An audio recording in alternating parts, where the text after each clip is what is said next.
Tungod sa bahal nga tuba, nabuntisan nako ang virgin nga lola. What? Itago na lang ko sa pangalang Lloyd DJ Sam.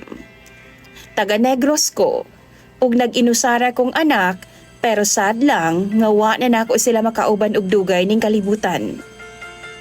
Tungod kay 11 years old pa lang ko DJ Sam, dihang parehas silang gikuha sa kahitasan sa akua. Nagdako ko DJ Sam nga naa ako sa ako mga apuhan, kang Lola Yaya, ug ingon man kang Lolo Ambo. Kini si Lola Yaya DJ Sam. Naa siya higala nga dalagang guwang kung tawgo nila dinhi sa among lugar. Senior na siya DJ Sam. 61 years old na siya. Naani siya nagpuyo sa linyada rapod sa muang balay. Best friends ni sila ni Lola.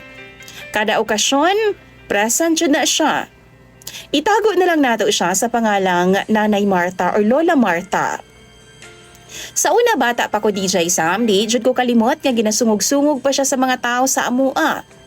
Ingnon lang, "Oy nang Marta, pagminyo na intawon. Naunsa naman ka? Gilawa-lawaan na ba? Unsa man? Kinsa may imong gihulat? Kanang apo ni nang yaya?" DJ Sam mo katawa rasab siya. Moingon siya nga wa na daw siya'y planong magminyo pa kay bawog na daw lubi.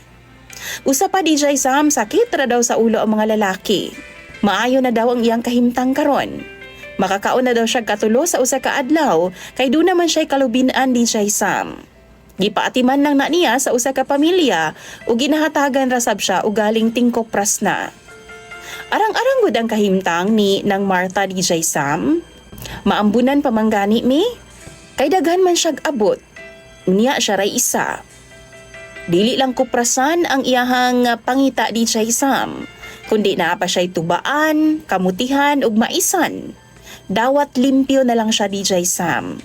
Pila sa baya ka ektaryas ang iyahang yuta nga kabilin sa iyang mga ginikanan. Hangtod nagdako na lang ko DJ Sam. Niabot na lang ko 23 anyos karon. Suod gihapon kaayo si nang Marta sa akong pamilya. Usahay gani no siya ang mogasto og mubangka matag higayon nga mag-birthday ko DJ Sam kaniadto. O di ba kaha si Lolo og si Lola. Alegre gyud na permi DJ Sam. Gitrato na sab nako siya nagkaugalingon pud na akong lola. Pero nausab ang tanan DJ Sam dihang death anniversary sa akong lolo. 4 ka buwan ang milabay, nagdaog tuwa bahal si Marta sa amua.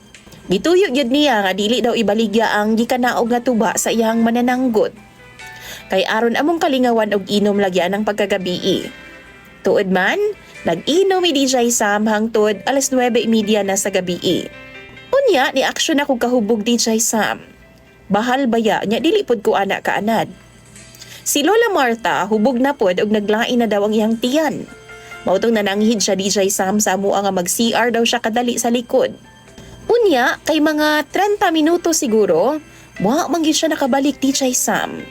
Maong gipasundan siya ni Lola kay nabalakan na lagi. Tuod man, gisundan pod nako siya DJ Sam. Tungod naglain man ang iyang tiyan, gipadako ni Lola og haplas kana bitawng gas nga naay mga herbs DJ Sam. Mao man na ang tugo ni Lola. Unya pag-abot nako, naatuod si nang Marta sa salog nga nagharay-haray. Giduol nako siya. Ug napansin nako nga nagsigin taon siyang utot-utot DJ Sam. So ginaisip nako basig natamaan siya sa bahal nga among giinom. Tapos hina na ba ang immune system kay tiguwang na gani. Ako siyang gipangutana DJ Sam nga okay na ba siya? Ana pa siya, gikabuhi daw siya pag-ayo. Maong gipahilot ko niya DJ Sam sa iyang kuto-kuto. Apil na pud ang iyang buko-buko. Gihilot na ako tibok lawas niya DJ Sam ug sa diyang pagbaba na ako sa may dughan. Iyahag yung ipahapyod og taman padulong sa ubos. Kay naa lagi daw didto konektar sa iyang kuto-kuto. Muarang-arang daw iyang paminaw pag masindulan to. Gihilot pod na ako siya DJ Sam pero kay maglisod man ko. Kay naa man ang iyang t-shirt. Sige na lang kog kuot-kuot DJ Sam sa sulod. Mautong nakadesisyon na lang siya nga magkuha siya habol. Naghubo siya sinina niya iyang gibukot ang habol aron dili nako siya makita ang hubo. Nakapanti lang siya sa sulod DJ Sam. Og ako nga wa pa taon kasulay og uyab-uyab DJ Sam, labi pag ana-ana. Naglain gyud in taon nga akong gibati. Sa akong paghilot sa iya DJ Sam, murag namugnaw man ko. Ugwa na ko napansin nga naduot di ay sa iyang likod ang akong bunal nga isog na kaayo.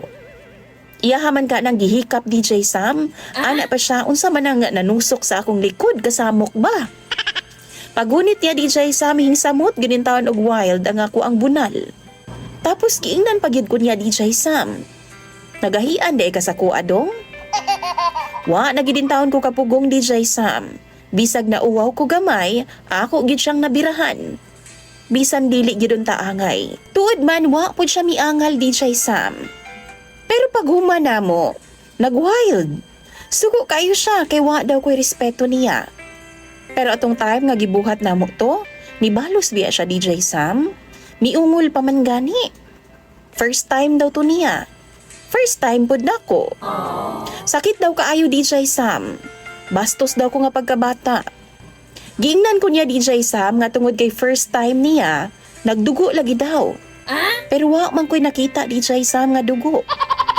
Isumbong daw ko niya sa akong lola. Ug sa akong karatol DJ Sam, iluhod gid taon ko siyang atubangan og nanghangyo ko. Nagpakiluoy nga ayaw gid taon isumbong sa akong lola. Pero iya akong giingnan DJ Sam. Magampo na lang daw ko nga di siya mabuntis. What? Mabuntis? Unsaon pagkabuntis sa 61 anyos na DJ Sam? Pwede di ay na. Wa man gani nabuntis ang akong ig-agaw nga 36 pa ang edad. Paglabay sa pipila ka adlaw DJ Sam, nahilom ra pud siya. Pero galikay jud kog taman nga mag-abot ming duha sa balay. Pero niadtong niaging buwan lang DJ Sam, ana pa siya buntis daw siya. Ha? Paunsa niya pagkabalo? Basta buntis daw siya DJ Sam. Kay nidako daw ang iyang tiyan ug dikusog daw ang pitik sa iyang liog.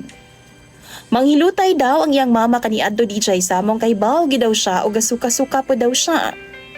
DJ Sam ingon pa siya nako nga unsa daw ang akong plano sa among anak. Panagutan ba daw ko niya? Kay kung di, mapugos na lang gi daw siya nga isumbong ko sa akong lola. DJ Sam kana nga butang ang dili nako gusto maabot sa akong apuhan. Maong gisunod nako tanang gusto niya. Sama sa mangita og grilled nga balot kay nangala daw siya. Magdalag mangga DJ Sam, paningkamutan ko na ubisan unsan yang pangayuon kay maulagi daw iyang gipangalaan. Natingala gud ang akong lola DJ Sam. Nganong grabe daw ang akong pag-atimani ng Martha. Pero giingnan lang nako siya DJ Sam nga naa siya'y gibati o ginasuhulan pud ko niya. Nituo pud taon si Lola DJ Sam ug matag higayon nga magluto siya. Apila na lang niya sinang Martha og kwenta. Kay lakon in taon ko maghuna-huna sa akong sitwasyon. Gusto na akong ma-sure DJ Sam nga buntis ba gyud siya. Maong nagpalit ko og PT o pregnancy test nga kit. Pero nasuko siya DJ Sam. Gilabay niya. Tapos di pud siya magpa-prenatal DJ Sam kay siya ra daw maghilot-hilot sa iyang kaugalingon. Kabaw daw siya gun sa iyang buhaton. Maglagot jud ko DJ Sam ay.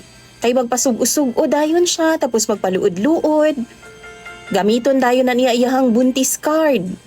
Kung dili na ko siya pagbigyan, isumbong daw ko niya sa akong lola.